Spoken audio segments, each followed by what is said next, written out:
Jaod jatend piny Rachael Ruto oyango ni en e wuoth mar neno ni oganda ahinya to jogo ma jopuonjre ma pacho ka oyudo pi maler kendo dak e ngima makare.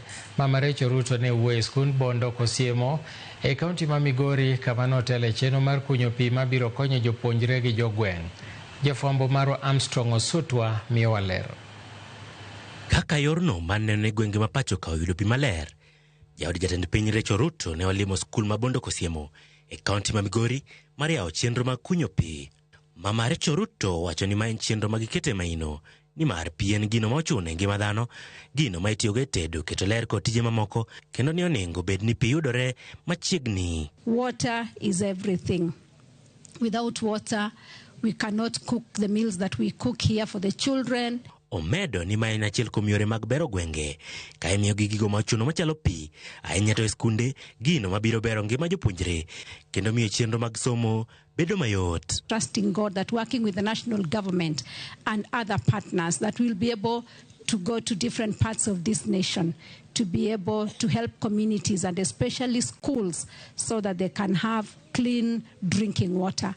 And this is for our children, because when our children have good water that they drink, then we know that their health is good and they are able to study.